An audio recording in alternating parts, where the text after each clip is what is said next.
Lorsque le cow-boy rentra chez lui, sa vie bascula à jamais. Une femme apache se trouvait allongée dans son lit. Le soleil venait de disparaître derrière les crêtes quand Caleb Brick descendit la pente rocailleuse vers sa cabane, le froid d'un automne avancé s'infiltrant dans ses os et lui rappelant qu'il approchait de la quarantaine. Son cheval avançait lentement, car rien ne l'attendait derrière ces murs de bois sinon le silence, le même qui régnait depuis 6 ans, depuis la mort de sa femme Marie et de leur fils emporté par la fièvre. La cabane, qu'il avait bâtie de ses mains et rafistolée après chaque tempête, laissait pourtant échapper ce soir-là un filet de fumée, alors qu'il n'avait pas allumé de feu. Méfiant, il mit pied à terre, attacha sa monture et ouvrit la porte sans bruit. La chaleur du foyer l'accueillit, les flammes projetant leur lumière sur la table grossière, le tabouret unique et le lit de camp où reposait une jeune femme aux yeux mi-clos, le fixant. Ses cheveux noirs en bataille se répandaient sur la couverture, sa robe de cuir, déchirée et tachée, collait à un corps marqué par les coups. Elle semblait n'avoir guère plus de 25 ans, le visage marqué par la fatigue et la soif. Caleb resta figé, reconnaissant aussitôt ses traits apaches. Il savait les ennuis qu'il aurait si d'autres l'apprenaient, mais les tremblements de ses mains et son air affamé réveillèrent en lui le souvenir de Marie et de son fils à l'agonie. Au lieu de la chasser dans la nuit glaciale, il posa un morceau de pain sur la table et le fit glisser vers elle, sans prononcer un mot. Elle mangea avec l'avidité de celle qui n'avait rien avalé depuis des jours, et son silence répondit au sien. Plus tard, il découvrirait son nom, Nieli, une femme rejetée des siens, échangée de force, puis abandonnée à sa fuite. Cette nuit-là, elle dormit dans son lit tandis que lui restait assis, le fusil à portée de main, l'un et l'autre trouvant à peine le repos. À l'aube, il lui offrit de l'eau, observa ses poignets meurtris encore marqués par les liens, et comprit que ses poursuivants pouvaient surgir d'un instant à l'autre. Pourtant, lorsqu'elle jeta un regard inquiet vers la porte comme pour savoir s'il allait la chasser, Caleb se contenta de dire un seul mot, « Reste ». Elle resta, resserrant la couverture sur ses épaules, et pour la première fois depuis des années, la cabane ne lui parut plus entièrement vide. Elle hésita un instant avant de tendre la main vers l'assiette. Elle mangea lentement, avec cette faim de ceux qui n'avaient pas fait confiance à leur estomac depuis des jours. Caleb l'observait en silence, cherchant à comprendre ce qu'elle représentait vraiment. Était-ce une simple voyageuse égarée, venue chercher un toit pour une nuit, ou une inconnue porteuse de danger qu'il n'avait pas encore mesurée? Il n'avait pas de réponse. Ce qu'il savait en revanche, c'est qu'il n'aurait pas pu, la conscience tranquille, la rejeter dehors dans le froid.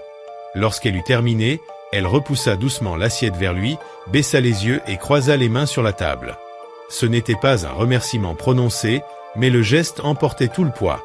Il inclina lentement la tête. Le reste de la matinée se déroula sans parole. Caleb s'occupa de ses tâches, aller chercher de l'eau, vérifier l'enclos, réparer la charnière de la porte. Chaque fois qu'il rentrait, elle était encore là, assise, silencieuse, mais bien présente. Elle ne tentait pas de s'enfuir, elle ne se cachait pas non plus. Et, lorsque le soleil grimpa au-dessus de la crête, la décision s'imposa à lui sans qu'il ait besoin de la formuler. Elle resterait. La journée passa lentement.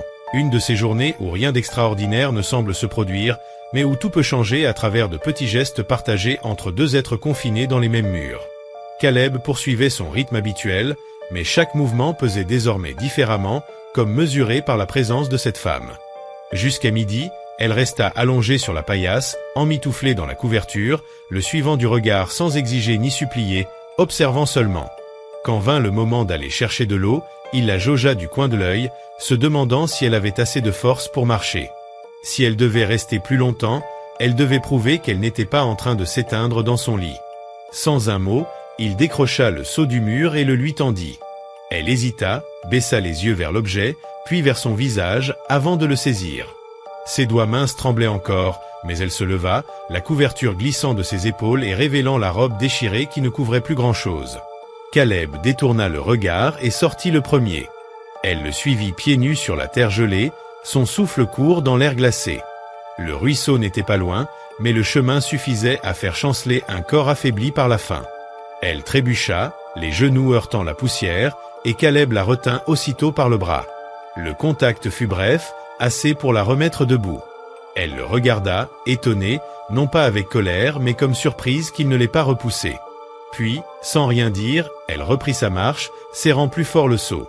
L'eau du ruisseau était glaciale, mordant la peau, mais elle plongea les mains, laissa le courant remplir le récipient malgré la brûlure.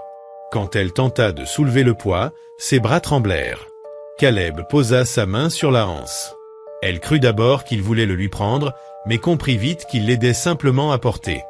Ils revinrent ainsi, avançant côte à côte, le seau entre eux, leurs épaules se frôlant sur les passages étroits.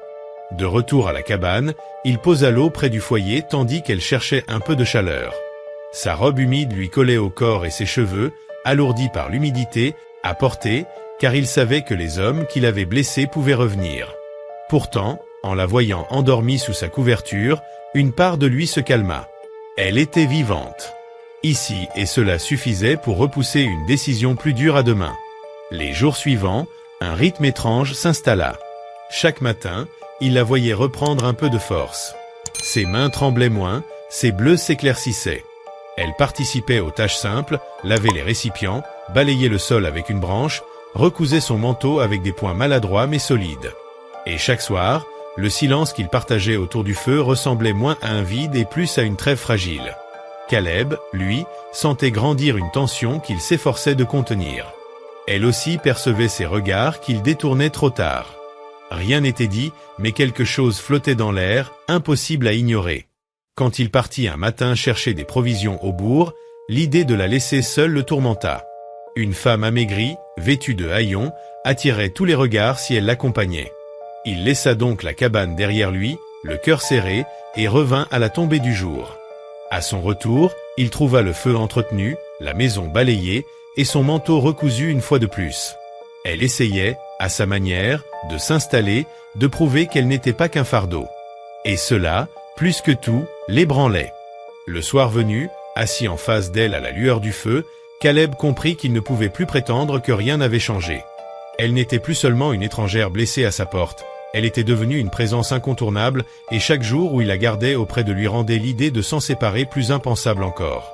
Le souffle de la jeune femme emplissait chaque recoin de la cabane, tandis qu'au dehors une nouvelle bourrasque hurlait contre les murs. Assise bien droite sur la paillasse, elle resserra la couverture autour d'elle. Ses yeux sombres se tournèrent vers lui, et pour la première fois, elle parla. Sa voix était douce, marquée d'un accent froid et étranger. Un seul mot, rugueux mais clair, et Caleb resta surpris de l'entendre enfin. Depuis des jours, elle n'avait communiqué qu'avec ses gestes, ses silences, ou la manière dont elle suivait ses pas. Ce mot unique portait plus de poids qu'une longue conversation. Sans rien dire, il prit son manteau suspendu et le posa sur ses épaules. Elle eut d'abord un mouvement de recul, puis se laissa envelopper.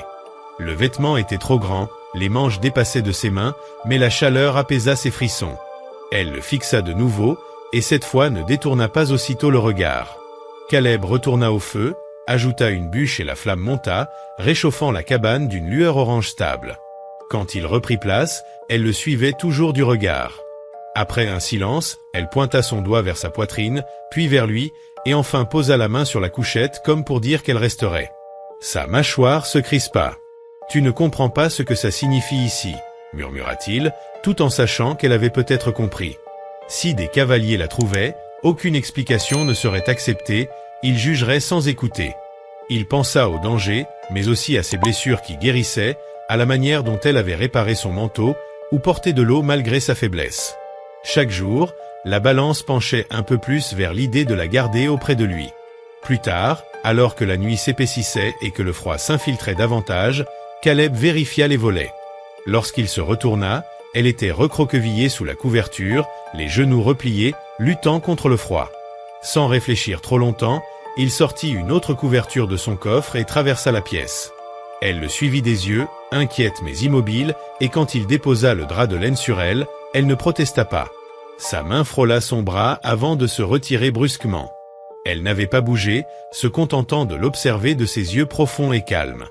Caleb retourna à son siège, mais il demeurait tendu. Il se répétait qu'il n'agissait que par bonté, qu'il aurait fait la même chose pour n'importe qui. Pourtant, il savait au fond de lui qu'il avait franchi une limite, non pas par ses gestes, mais par ses pensées. Il avait recommencé à ressentir. Quand elle prononça d'une voix faible « Ton nom », il resta un instant figé. Cela faisait des années qu'on ne le lui avait pas demandé ici. « Caleb », répondit-il simplement. Elle hocha la tête, répéta le nom, puis posa sa main sur sa poitrine « Ni ». Pour lui, ce nom s'imposa comme une vérité. Ce n'était plus seulement une étrangère apparue dans son lit, mais une personne réelle. Il se coucha près du feu, le fusil à portée de main, conscient que la renvoyer n'était plus une option. Elle était là, et il l'acceptait.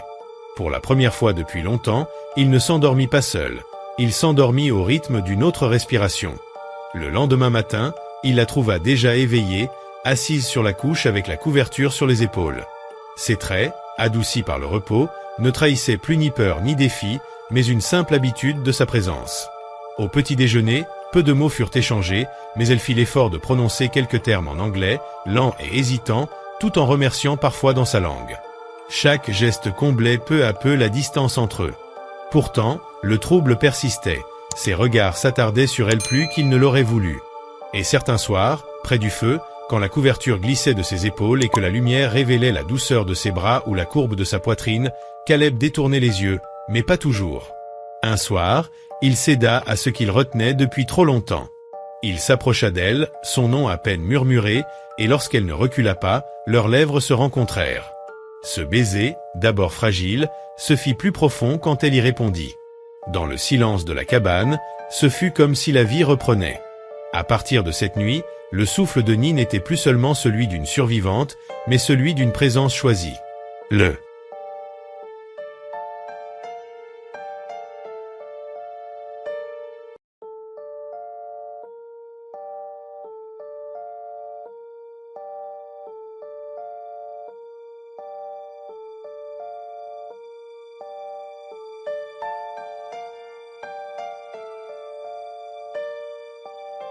Matin suivant, il sortit comme à l'accoutumée s'occuper des clôtures, mais son esprit restait fixé sur la cabane où elle l'attendait. Elle n'était plus une étrangère, elle faisait désormais partie de son quotidien.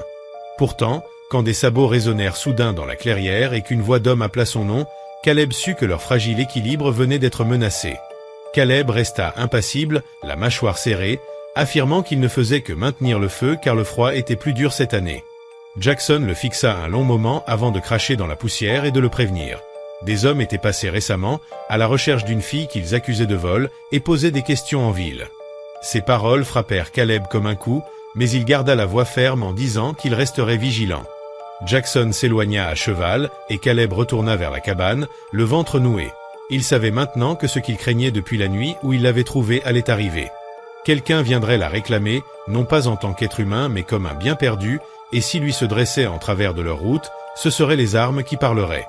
À l'intérieur, Nieli n'avait pas quitté sa cachette, ses yeux brillants de cette peur qu'il avait déjà vue chez des hommes attendant la bataille.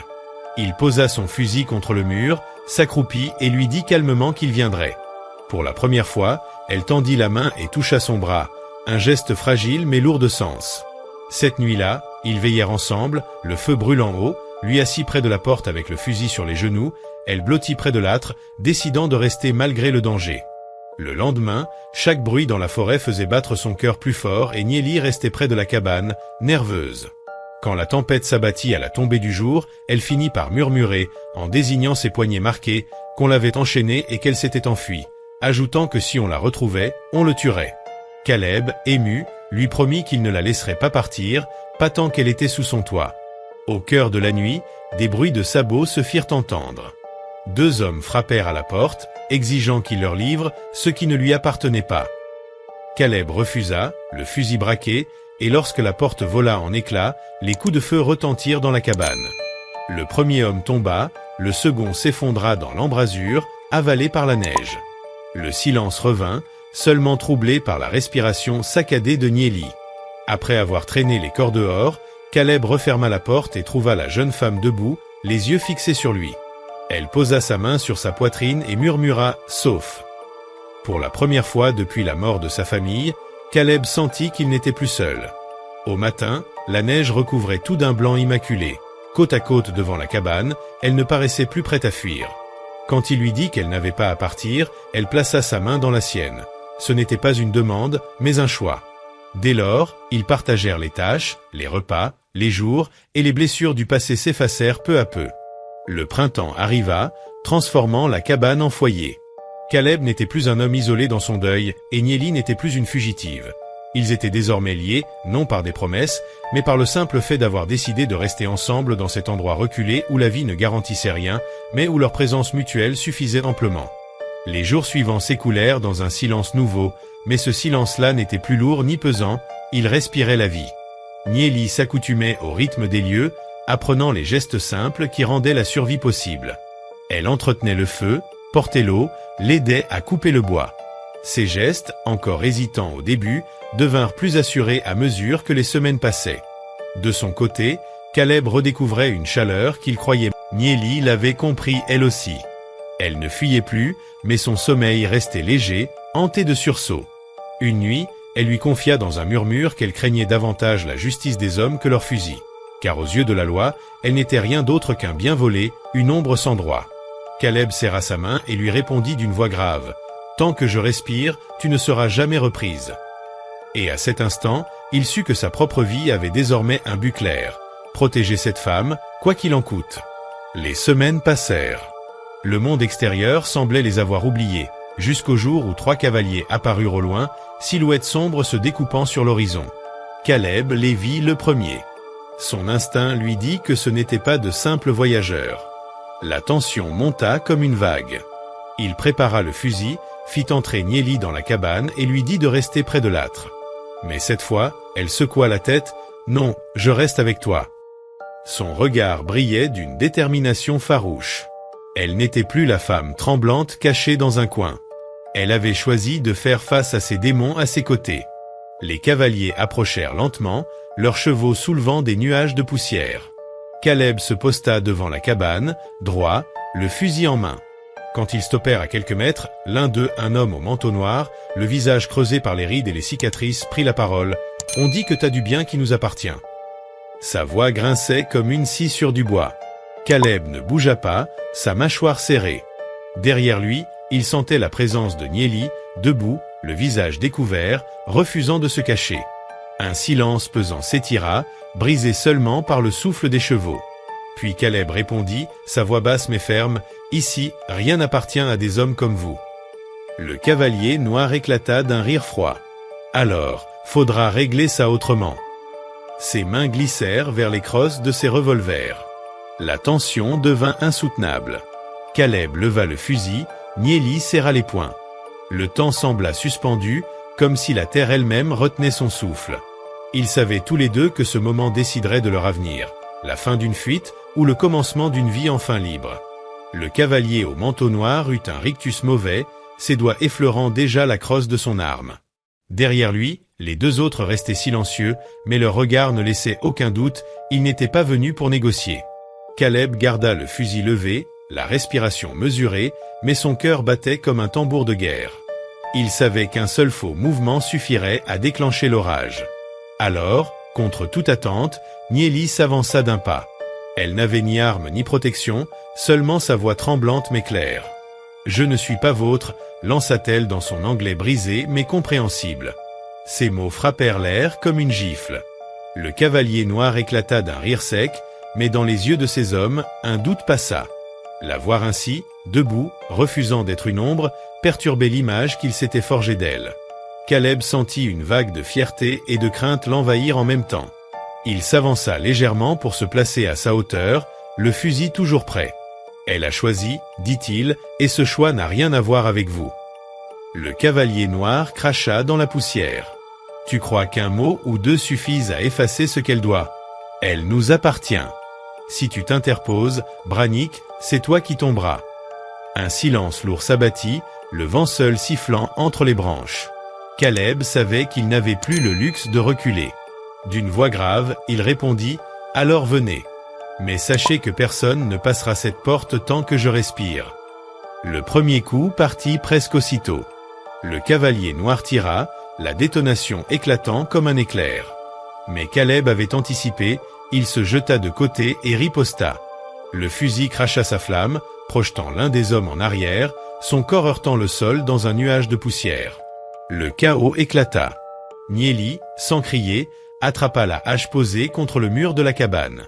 Elle ne savait pas tirer, mais elle savait se défendre.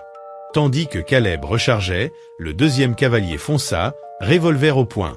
Niélie surgit sur son flanc, abattant la hache contre son bras.